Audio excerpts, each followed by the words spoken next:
Absolutely. Great. And we have some wonderful people in St. Kitts.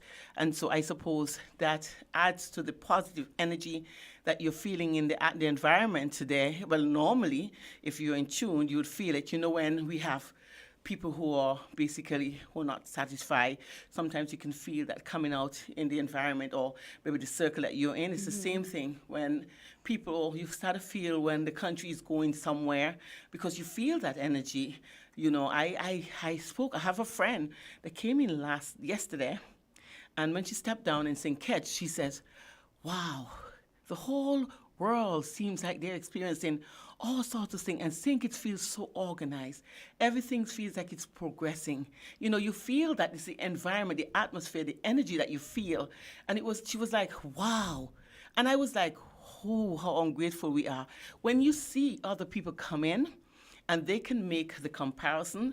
And we who are living here, who doesn't really have an understanding what the rest of the world is facing, then we complain about everything. And we don't even know how fortunate we are. For me, I am grateful when I wake up at mornings. Just to wake up at mornings, I'm grateful because I've seen the lines going up to Springfield. I've seen the people crying and feeling the pain of people who are suffering because they've lost their loved one. And so I am grateful because it's not close to me, but you have an understanding that we are all in line, and one of these days we are going to be in that line going up to Springfield. And so what I do, I enjoy every day like it's my last. So I do what I want to do, and life is so good. When I tell people I'm happy, I'm living the best life, and I am grateful because what? I have no expectations. Life offers me or promises me absolutely nothing. Life have no obligations to me, and the fact that I have it, I'm going to live it and enjoy every minute of it. You're in tune to Win FM 98.9. This is Your Views. Your Views is a program that is hosted on every Friday at 10 o'clock, but we are always running late. It's a program where we try to bring information that, you know, would make you a little wiser. We make sure that the programs and the topics that we have can be beneficial. Even to one person, we are grateful.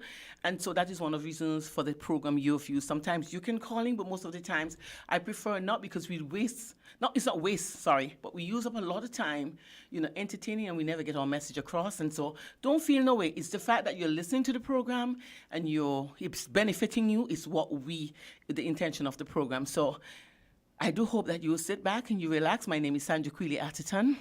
Grab yourself some ice cream. If you don't have any, you can visit my place, because we do sell ice cream. If you don't have ice cream, you have cake, happy food.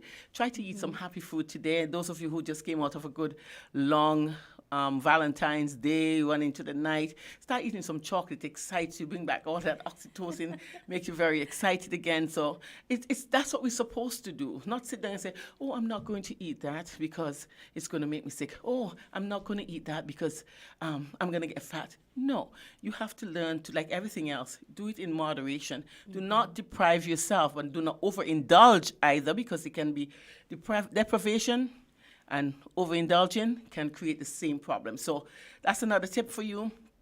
Do not say you're not going to eat it. I wasn't supposed to be eating cake, but today is the day that the Lord has made. Rejoice and be exceedingly glad, and that's what I'm doing. So I decided I wasn't going to eat cake, but today I decided I was going to have a piece of cake, and I didn't want to because I know that's my mistake. It's a weakness that I have. And so when I had the cake, which was done by one of the best cake makers in St. Kitts. I don't think I want to call her name, because I don't think she want me to call her name, because she doesn't want anybody to order like that, because she doesn't have the time. But listen, you all are missing out on some great cake, and I tasted it, and I can't wait to go home to taste some more. It's a sad thing. Okay, again, like I said, it's Your Views, Your Views. On my program this morning, I have with me again my first daughter by another mother, a girl that I love dearly. We have a very, very good relationship. It's amazing the things that we say. And that's one of the reasons why we decided to do this program like this, because sometimes we're having these discussions and I find we are basically talking to each other, and we understand what, we have the information, and we felt it was a good thing so that others can experience it, because a lot of times we are talking and we know how many people can this conversation help. And it was because of that that I decided, let me do this then. When you're here and I have my shoes, I'm going to have you here, because there's so many people out there that needs help. And it is sad because I've had, trust me, when I get off my radio program, people call me. People just want me to talk to them. They just have problems that they need to help. I'm not a counselor, let me tell you all this. And I don't mind using my time, but sometimes, I know it's frustrating because sometimes you call and I can't talk because I'm busy, because I never really decided this was my line of work. So when you call me and you want to talk to me, I want to talk to everybody, but it's not humanly possible. And I know that I'm not cloned. I don't have one. I mean, Jamal can do just a good job like me, but she doesn't want to give me her number to give out. So I think that's the whole thing. Jamal, welcome to Your Views. Thank you. Thank you for having me again. It's always a pleasure. It's not just having you. It's just sitting away from you and just admiring you. You're such a beautiful person on the inside and on the outside. I think people can't understand inner beauty. I was listening to Deepak Chopra. He's one of my favorite, not just inspirational person. He is very spiritual, Yes. and he helps you to build your spirituality. We're talking about the power of the mind, and she starts showing, how little of our mind that we use and how much we don't know about ourselves. And last night I was listening to him and I was like, wow. Suppose for argument's sake that what he's saying is true. Suppose that, and I've done that when I was younger. Let me tell you this experience I had. I went in the mirror because I've always wanted to know who am I. It has been a question I've asked myself. And I wanted to see if the way I think reflects the way I look.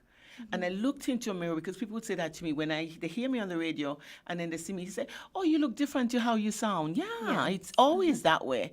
And so I wanted to prove that. And I was looking in the mirror one time and I'm talking to myself and I'm trying to find myself. And listen, it was one of the weirdest experiences that I've ever had. I don't think I want to do it again. But it shows how much we're not in sync. I carry this in the body that I walk around with. I have my mind that is not in sync with the body that I have.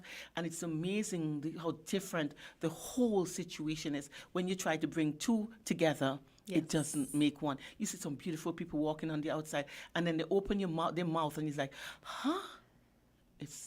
You don't mix it. And that is one of the problems that, you see. Well, I think I said a lot, too much. It's for those of you who doesn't know, today's February the 18th. It's my favorite day, and I love it. I talk a lot on February the 18th. So after today, it would not be like I'm this. waiting for you to say it so I don't have to say it. No, don't, please. I'm getting very upset with you. But today, you can say we're talking about love today and what love does. We spoke about love in a relationship setting because it was Valentine's Day. Yeah. And we didn't see, there's so much we had to say that we didn't say. And we decided that we needed to talk about it. So when we got down, we were talking about we never talk about the program before. It's the strangest thing. But we always have the aftermath. And so we were talking about it, and it was so much that we didn't say. And as a matter of fact, as soon as I go home, somebody called me and they wanted to talk about relationships and the love aspect of a relationship. And like I said to her, that's a problem. What we do is look for love in the relationship. You don't look for love. Love happens after you would have satisfied all of the other attributes that make love happens. And so she said, what do you mean by that? I said, that's the problem with us, is that we go into a relationship looking for love. When we reach into a relationship, love brings us there because all of the desires, the attributes have been satisfied, and therefore, so when you're in a relationship, love should be there. And that is one of the reasons why I think we shouldn't have all of those problems in a relationship. But that happens because simply the attributes are not felt. Yeah, especially when it comes to communication and trust. I think that those two especially are fundamental building blocks. And it's like you said, the love comes once that starts to grow. We're so drawn to the warmth of honesty and genuine people. And so it's very difficult to spend that much time communicating with somebody, trusting them, allowing yourself to be vulnerable, and that love not develop. Yeah, it's just true. It's just the nature of how something like that is accomplished. And I think that the problem is too many people try to skip steps, we're such a society of shortcutters Yeah. and cheaters Becomes habitual. It becomes that habitual. we're always trying to find the easiest route to something. And just because those fundamental building blocks need to be there, it doesn't mean that they're going to be easy either. You know, communication takes work. Honesty and building trust takes work on both parts. So for that love to be established, when you see two people and they've gotten there, they've reached that destination where they can both look at each other, and even the people on the outside can see and feel the expression of their love. We don't know how much work it took, how many Forgiveness. ups and downs, how many opportunities of forgiveness might have came about that they had to experience before they got there. So I think we need to always bear that in mind, that going into, you know, whether it's a relationship, of a friendship, a spouse, even with your family members, we have to always go a little bit easier on people, as easy as we would want them to go on ourselves. I always say we're very quick to expect forgiveness, but but not so eager to give it. A lot of us are not capable of forgiving, though. But we always want to be forgiven. It's a mistake. My granddaughter does that. It was an accident. But when she does something, you say sorry. It's the most difficult thing to say. But you should always say sorry to her. And you see that coming from a child. And it's something that we take risks because we don't encourage it, though. As parents, when a child doesn't do that, we allow it to go. And it's just like, and like Dalia would have an argument with Mimi's 3, and she's having a discussion. I'm like, why don't you try to correct her instead of having an argument with a 3-year-old? Yeah. And, you know, sometimes you don't take time to realize that these are the little things that you have to work on early, because these are the people that take them into relationship and contributes to the relationship not working and failing. Let's look at communication, because communication for me, it's the key to a relationship. This is what everything basically love happens because of this. But you see that happens when you're courting. Your phone ring off the hook. They just call to say, I love you, or good morning. They just call to find out whether or not you want something to eat, because they don't have you yet. And they want, you know, where can we go later how can we link later? Where can we go later?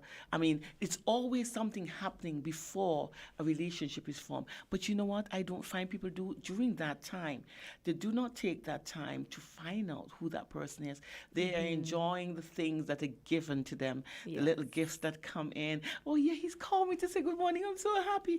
But yet they never have that conversation. And so you think that you were communicating earlier, but you're not really. You were making connection with each other, but it was not communication, because I wasn't getting the information that I needed.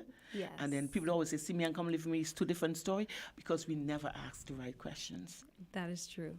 And we tend to overlook a lot of the things that we should be paying attention to because we're so caught up in the infatuation aspect of it. But once that novelty wears off, and you are now confronted with the person that you have to deal with, live with, communicate with, you start to see these little things. And that's why I always say, start with a friendship. Yep.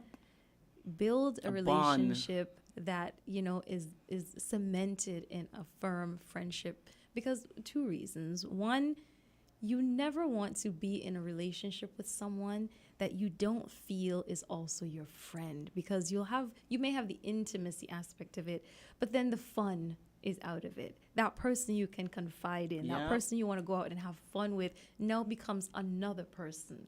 And I see this in relationships a lot, where it's the person has a girlfriend or a boyfriend or a husband or a wife, and then they have another person for the fun, someone they can talk to, or someone they can go and hang out with or watch a movie with, and not have to be bothered that she's going to talk throughout the entire movie, or because they have that connection and they get each other. So I think that when you start with a friendship, the second thing to that is, if for some reason that relationship aspect doesn't work out, a good friend. You have a friendship to fall back on. I have a good friend. He's a male. He's been he liked me. The first time he saw me, he said, you know, you're the most beautiful girl on the beach. And I was like, huh? you haven't seen your sister. That was the line. I was young. I was what, Yeah. 13, 14? I was 14, 13. I'm beautiful. I'm a young girl just trying to find my position. And I felt it was a line that you're interested, but you're not interested then. Those are little puppy love crushes. And we started to talk because I wanted to talk to him because I like him, not like that, but he was such a person that I see everybody used to go and talk to, and I felt it was the same thing. Basically the same age. Parents depended on him, and I like that in him. He was so mature for his age. Everybody was dependent, and I really, really was attracted to that as a young girl because those days we were not looking like boyfriend and girlfriend. We wanted to establish friendship, and him and I were friends since I was 13, 14 until now. He's my best friend. I know he tells me everything. It's amazing, and I tell him everything, which is sad because sometimes you would call your husband, but my husband understands the relationship, but you don't want that. You want to be able to have the same kind of relationship where we could talk about the same thing in your Yes. relationship. The sad thing about some people is that they find out that their boyfriend or their spouse snores while they're in a relationship. And that bothers them because he snores. And later on, you have a different room. But you should have known that from the beginning. These are discussions that you Yeah, have. have a few late night phone calls where you both fall asleep on the phone. And then you hear who snore, who doesn't. And it would be easy for me to tell you, girl, I had to snore, girl, I had to catch myself snoring, I wake up myself. Have those discussions. But that is the discussion where most people wear the mask. Yeah. At the early stage of the relationship is where everyone wears a mask. There's certain things you don't want to say because that might stop you from having a relationship, which is the complete opposite. Because these are the little things that people fall in love with, the honesty. Yes. And that is the next thing we're going to come down to. Because when you're communicating, you have to communicate honestly. Yes. People have to see you for who you are and not for who you pretend to be.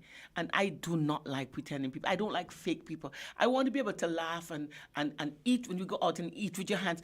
I remember going out on a date, and when I came home, I was so hungry because I was not comfortable. I didn't want him to see me. I like to handle food. I mean, it's maybe it's the African in me, but it's so comfortable. And when you're comfortable, for me, I eat less. When I'm not comfortable, I don't even realize I'm eating. Yeah. So you're eating and you're not being satisfied. When I get home, I am so hungry and I can't believe I just had so much to eat. But that is the mask that we wear. There's certain things we don't want people to see about us and know about us until you're in the relationship, and then these things start surfacing. And that's why we have so many divorces. That's why we have so many relationships that don't last, because it started off as a lie. You fell in love with somebody who is not the person that you're going to marry. It's the strangest thing. We also don't ask the right questions. That's it. And I think that people have a fear of even asking questions. And my outlook on that is this. If your concern is, if I start asking questions, it's going to scare this person off, you're talking to the wrong person. Because someone who is equally interested in you and interested in you for the right reasons, they won't have a problem with incoming questions. As a matter of fact, they will welcome them because they want you to get to know them, and they want to get to know you. It's very difficult to figure out what another person wants. You have to oftentimes ask a person, because who is going to know them better than them? I've even within relationship asked, my spouse, how would you like certain things handled if you did A, B, C, D? Like when you upset someone, for example, how is the best way for me to deal with that, so that maybe my method that I am accustomed to, I can now maybe try to shift that to accommodate the way that you would prefer it to be dealt with. Because you might be dealing with someone who's very meek, very soft-spoken, not argumentative. And you may have grown up in a culture where all people do is argue. And when they get upset, they raise their voice and things like that. And you don't want to approach someone in that way, because even though the love is there and the communication is there, because they're not used to that, they're not used to relating to people in that way, or communicating with someone else in that way, that now becomes a problem. But if you discuss that early on, then you kind of remove that obstacle from the equation very quickly. Yeah, because he has an understanding that you get loud. I can't get. Are you talking but about? that's not saying that's me, because I'm actually the opposite. Yeah. Because I was raised in, and you know how it is here. Because I was raised in a society where, let's just be honest, it wasn't unfamiliar for me to hear women being very loud. especially in dealing with men. Being very vocal, even publicly. They have a problem at home. They have no problem arguing on the bus. They have no problem arguing in the middle of town or fighting with other women and things like that. I always wanted to be the opposite of that. And, you know, I when I come across people now, it shocks them sometimes when I say, well, I'm from the Caribbean. Because there is this misconception, and I call it a misconception because I don't like the generalization. Because just because that was maybe my community, it doesn't mean it was everyone else's experience. So I almost get offended when people act shocked that I'm not rowdy and very loud and things like that. So I've come across men who were the opposite. They start cursing and they start demeaning you when they get upset or displeased and things like that. So it's good to know these things in advance. I mean, something as simple as food. I'm a foodie. You know this. I love to be in the kitchen. I love cooking. I love food. I have to communicate with you because if you're a vegan or if you just prefer a home-cooked meal and you don't like going out and experiencing anything new ever, as simple as that might seem in the beginning, what happens 2-3 years down the line when I want to travel for the purposes of just experiencing new cuisine? You're not that person now that I can do that with without feeling like I'm dragging you out of your comfort zone. So, you know, I might up and say I'm going to do this with my girlfriends and you don't want that because you want shared experiences with the person that you're with. So no matter how minute it might seem in the beginning, have the conversations and ask the necessary questions. And that's why I said it comes with honesty. We have to be really honest, you know, and it's practicing with yourself. I always, when you don't, start practicing not lying to yourself. Start practicing that whatever you say is actually this. And we tend to like to second guess. We say things because, and then we say it and we mean it the way we say it. I think I'm going to go out to eat today. And he's like, why? And then you're going to turn back and say, oh, so you don't want to go out to eat? Yes, you no, change you your have mind. to. Yeah, you have to make up your mind if this is what it is. But you have to have an understanding. Just like, you know, my husband doesn't like pie, so don't go out. I don't have to go and cook the macaroni pie and the that pie and the that pie. Chicken and rice in the gravy. Perfect, easy going. I mean, that is something that you know. So it doesn't make sense. You go home, you cook all these pies and this, and you come home, you put it on the table, and you realize it's not. Number one, you're going to feel bad because you think that the food doesn't taste good. But no, he just doesn't like pie. You find that out later because you never had that conversation. You all always go out to eat because that's where you want to go. You like to be taken out because you feel like, oh, he's showing interest. People don't cook food before, and a lot of men find themselves in a relationship where the wives just cannot cook. And it's not because and everybody have a right to like or don't like to cook. Not because I like to cook. I really don't like to cook. I can cook because it was my mother who taught us that it's something that you have to know.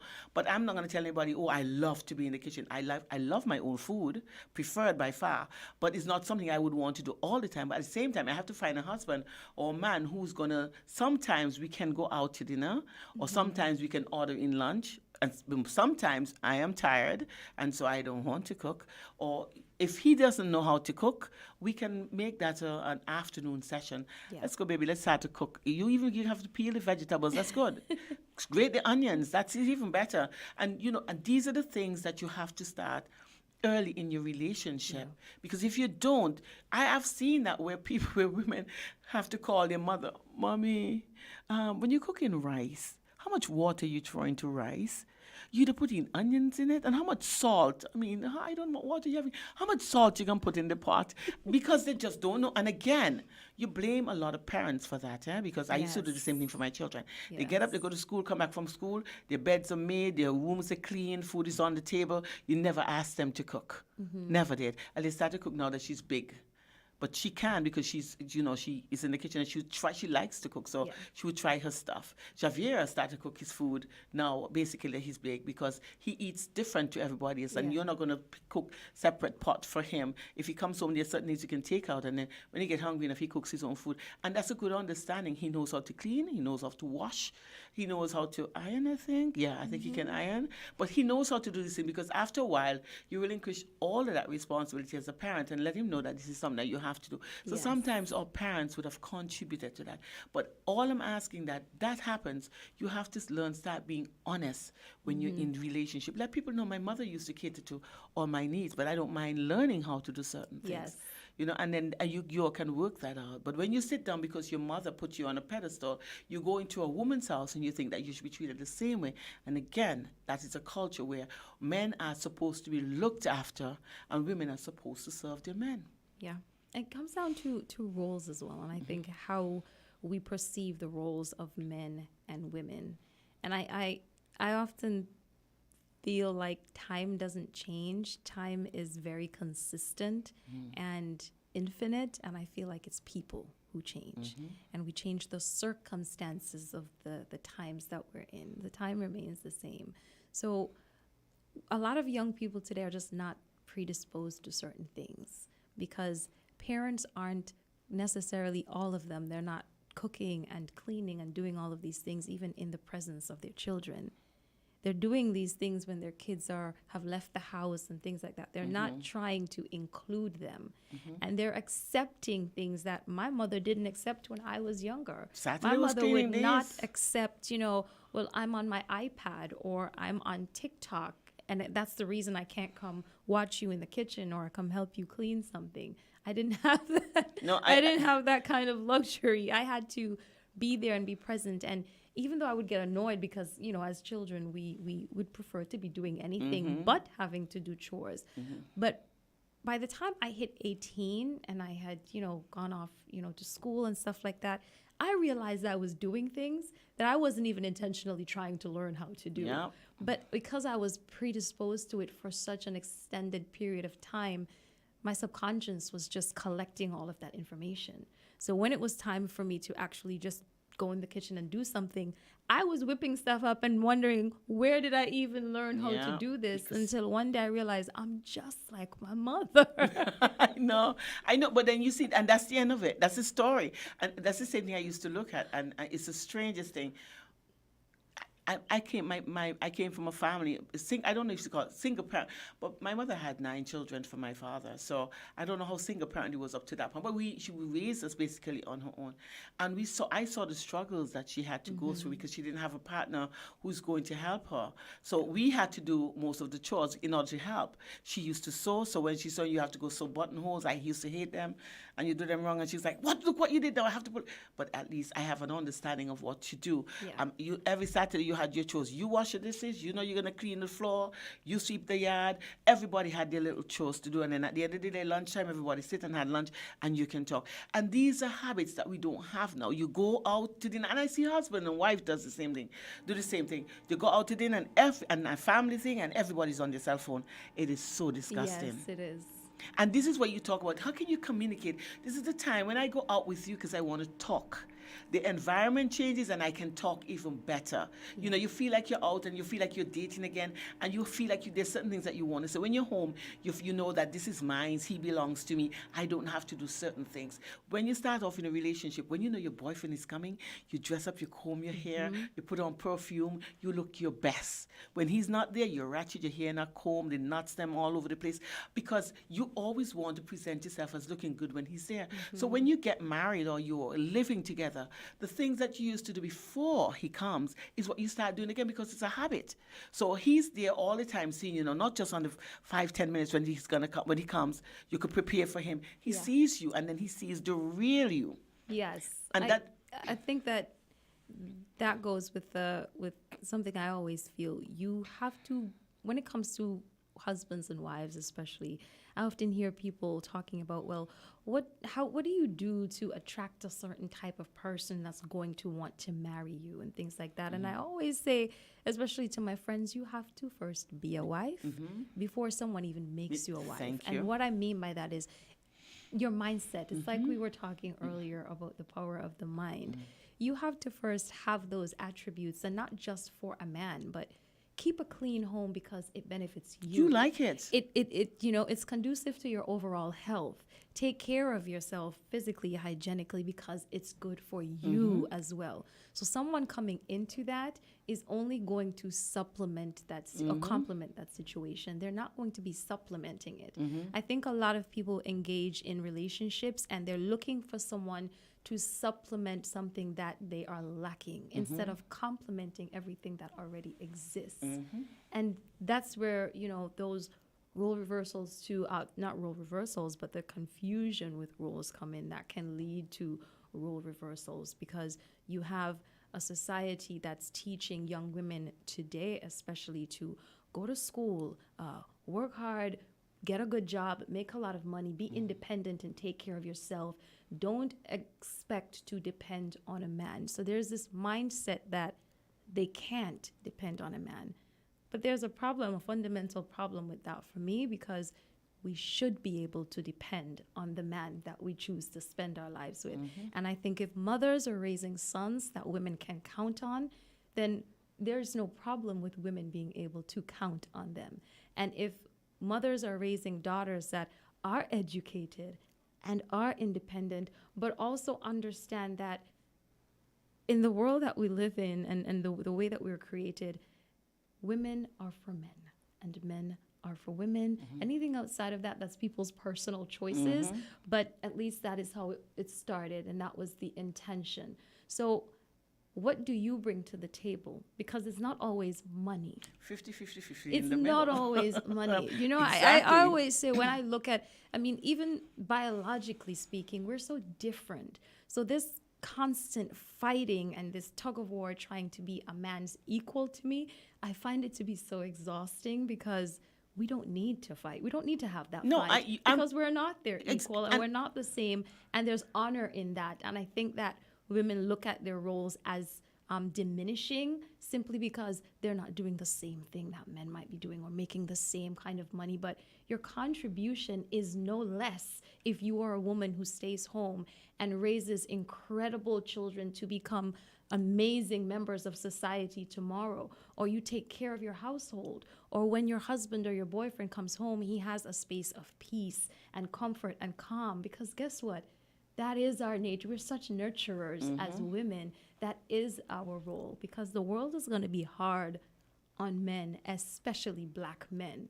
It's hard on women too. But if it's hard on them and we're also out there and the world is also hard on us, then where is the comfort being provided? Because he's tired, she's tired. They're both expecting the same thing, but none of them, they're both so half empty that none of them is full enough to actually pour into the other what is necessary. Because if you pour what is necessary into a man, he will pour back what is necessary into you, because he sees you as that source that he needs. And that comes down to understanding, which is another attribute that you have to, another building block that has to be in place in order for you to reach to that stage of love.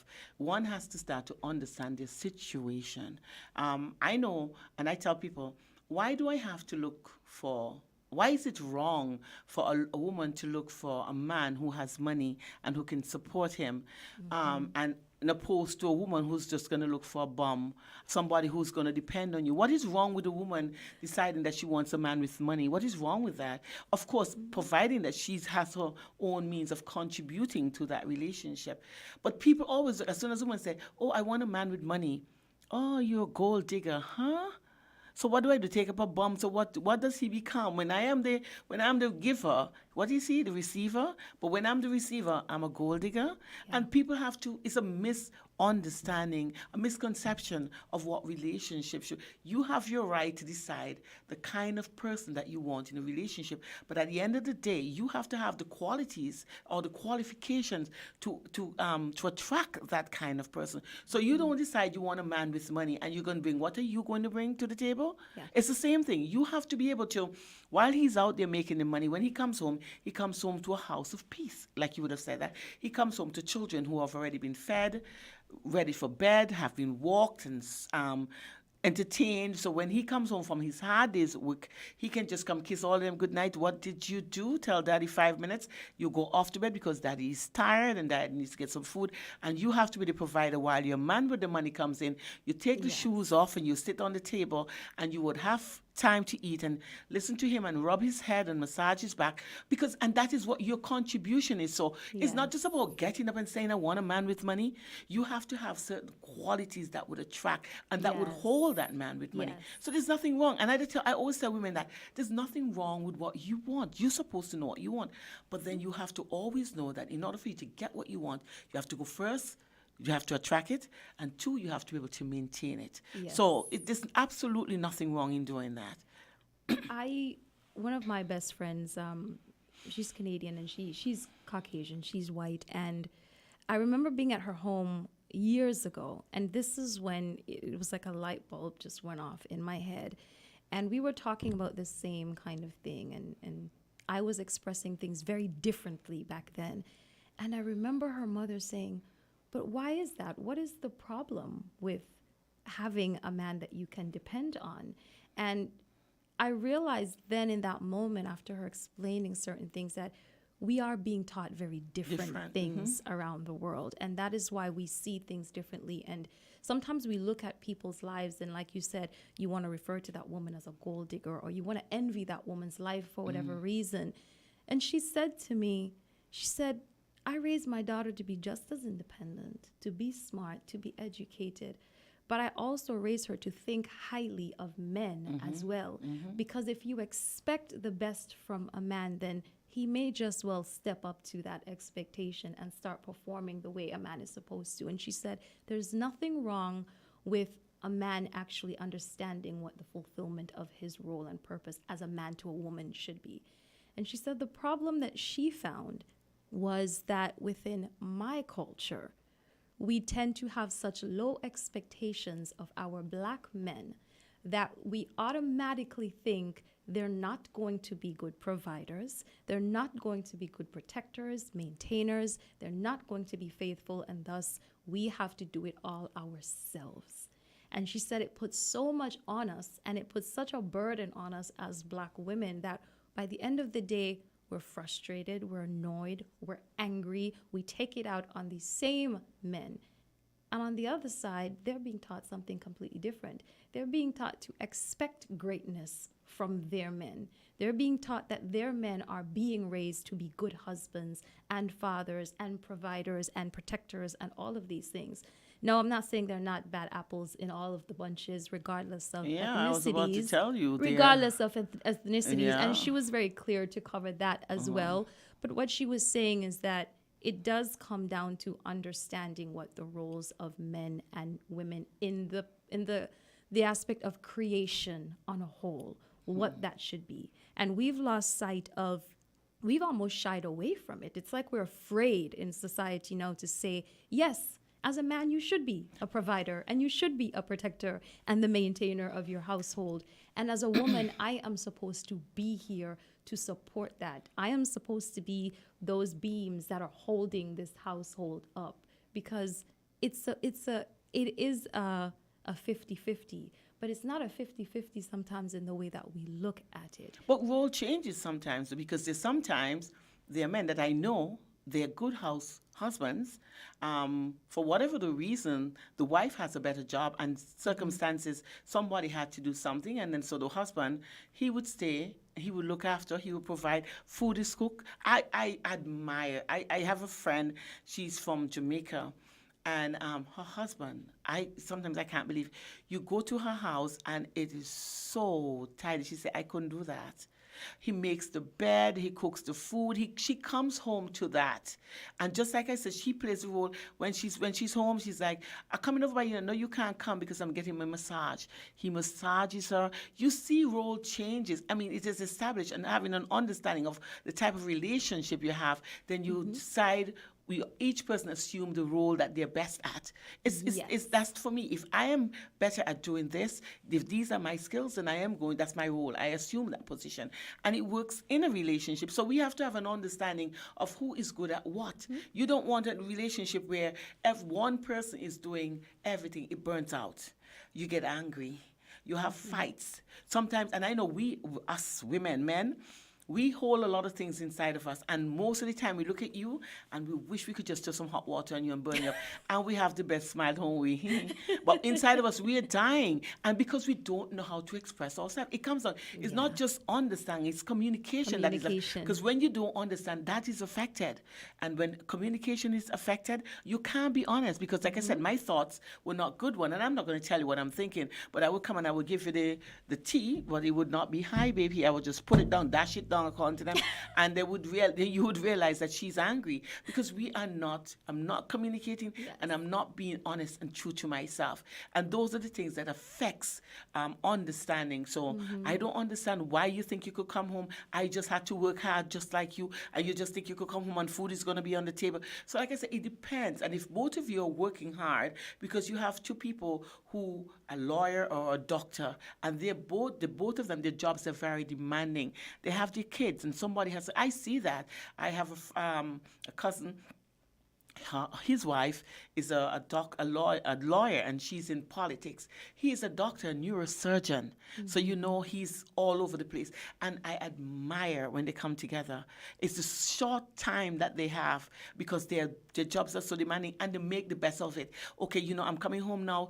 Even if it's 15 minutes, we have to go out, spend some time, or she has something to do. You go look after yourself. I'll get things done here. And you have to understand the situation, the type of relationship that you have, because it's not all relationships are the same. It's no one size fit all.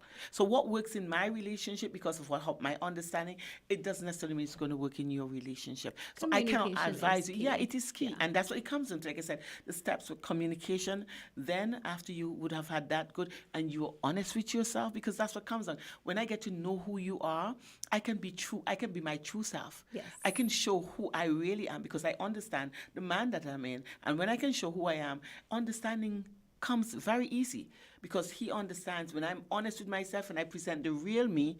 He understands sometimes when, even by just looking at my face, oh, she's not happy at all. Yeah. And he would know why, because he knows that there's certain protocols that I will follow. And it might sound rigid, but it becomes natural and easy when one understands where things go. Like Sandra was a doctor, Laws is a doctor, but she says nobody make a bed better than her husband. You don't expect that from him. You think that he comes home and he throw his weary self down and his wife, he does the laundry. That is why relationship would work for how many years.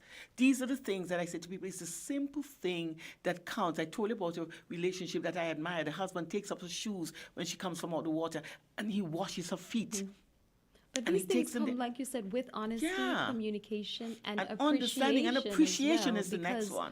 Once you start seeing someone really happy to fulfill that role that is theirs, then it makes them now want to say, you know what, even though I'm used to doing this, I would like to do this today for you.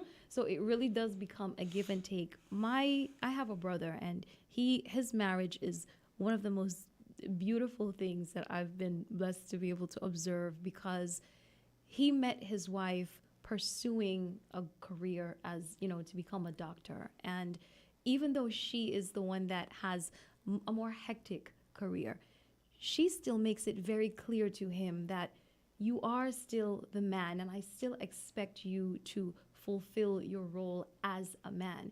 Because the only reason I'm doing this and the only reason I'm here is, like I was mentioning before, she said, I came up with the mindset that I should not expect a man to live up to certain standards, to be able to have me be a housewife and things like that. And she said to him one day, I don't want to be doing this forever. I want to be able to say, I'm coming home and I can relax and things like that. She said, if I could give up my work tomorrow so that I could be at home and have, my husband just go to work and come home. And she said, it's exhausting. She said, I come home, I have a few hours with the kids, I have a little bit of time with my husband, and then in the blink of an eye, it's morning again. Yeah. And she said, for as much as I love my career, I love this human being and this relationship even more. But what I'm doing is what I need to do right now. It is not necessarily the dynamic that I want to have for the rest of my life. So even though, and she said it, I think she said it best to me. She said, the problem is that you become so accustomed to going out there and getting it and being so independent and having to wear this mask outside that sometimes you can forget to remove that when it's time for you to actually be a woman and exhibit that femininity. And then you have women being very aggressive towards their husbands and they get into arguments and it's, well, I make the money. Just because that's what you bring to the table, it doesn't mean that you should diminish the man's role. He is still the man.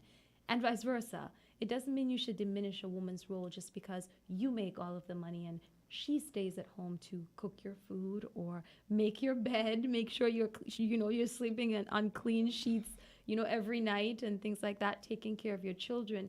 I think the problem is the lack of communication. Yeah, because like I said, it's accepted in some relationships where the woman makes the money, but she wants to make sure that her husband is looked after too.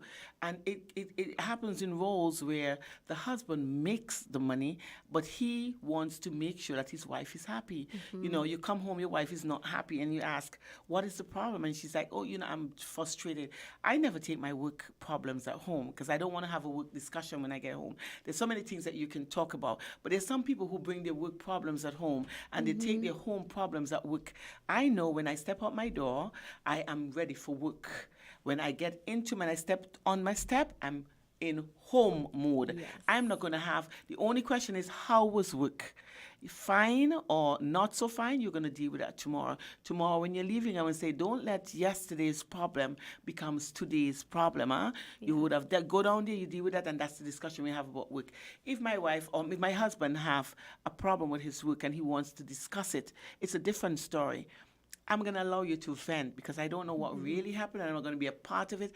I'm going to allow you to vent because men sometimes don't like, they just want to talk about it. They don't want advice because a lot of times people say, oh, it's your fault, but you should have done that. No, you want to talk about it? I am going to listen to you.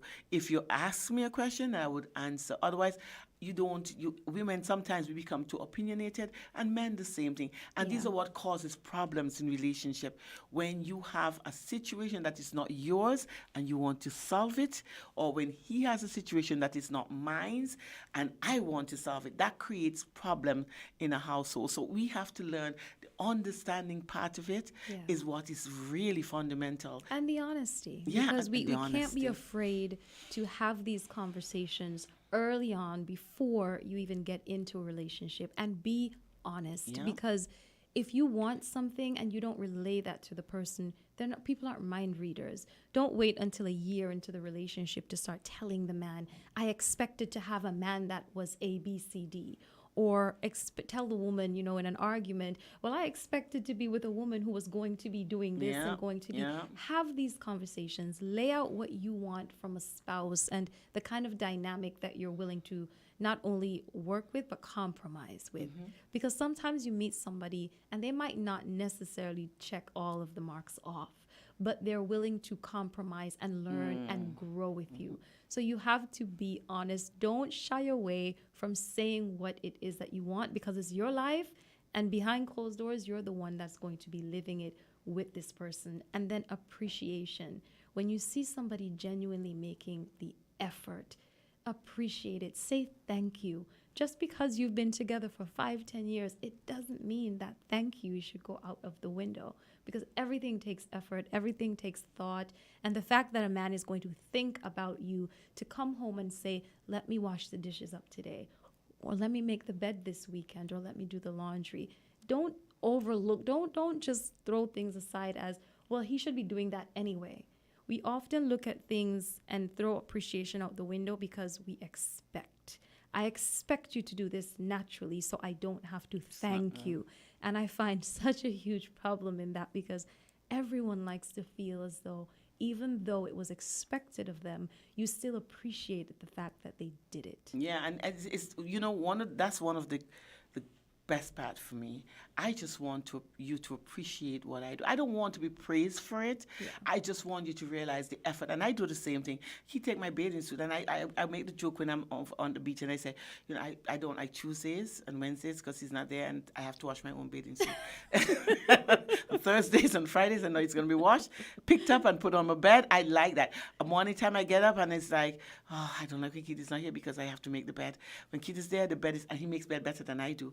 The bed is made, and you walk into a room, and it's tidy, and I love that. And those are the simple things, that you have to. And I would go to him and say, that it was really good, and I appreciate it. And that's what makes him want to continue to do it. And I think I used to do that. I used to say I appreciate it because I wanted to do it, but it becomes it really genuinely. It's like, Kid, thanks for making the bed. He said, why you say that? I would have to make. I said, well, you don't understand what it means. And you walk into that room and you feel that feeling, and he made up that. He took that time. Yeah.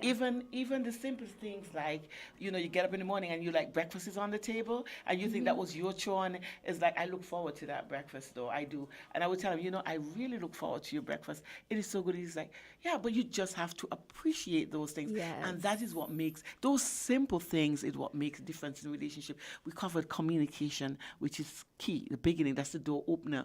We talk about honesty. Again, that for me in a relationship takes precedence. You have to be honest with yourself first and then with the person that you're in a relationship with. We talk about understanding, and I know that is always a game changer when you do not understand me. I do the right things. My sense of humor is not like that. I can't get it up there. Sometimes you have a spouse who doesn't like to laugh. You make this sick. My jokes are so dry. Sometimes I'm trying to find a piece that will make it sounds good, and you look at him like, oh, that wasn't even a joke to you, huh? And you find that problem in a relationship where you don't understand that he doesn't understand the fact it was a joke, and then we came off with appreciation. For me, it's the what holds a relationship basically together when one can really appreciate what the other one is doing, and then we come down to the part where we have a short time to talk about is love. Love happens when we would have met all these terms and conditions. And when that happens, that's what's supposed to cement the relationship. That is one of the reasons why people who have that in a relationship do not think about divorce. When problems come, we think about how can we sit down and work these problems out, because I know who you are. I know you're going to be upset for a short time, and I know the time to come. I know when you start to get loud, it's for me to jump in the vehicle and go somewhere, and she's going to simmer down. You come back and you can have a conversation. We have our differences. He and I have our differences. But at the end of the day, he knows when he comes, like he can say, Sandra, and when the conversation is normal. Yeah. It's the same thing. I know Keith and I would have a hard talk, and I could go and say, Keith, as soon as I say that, we have a normal conversation. Because people do get upset. You get angry in relationships. No relationship is perfect because we are different. We are humans. And all humans, even twins, they have difference in opinions, and that's what happens in relationship, and it's going to cause friction sometimes, and we have to understand that. Yes, we do.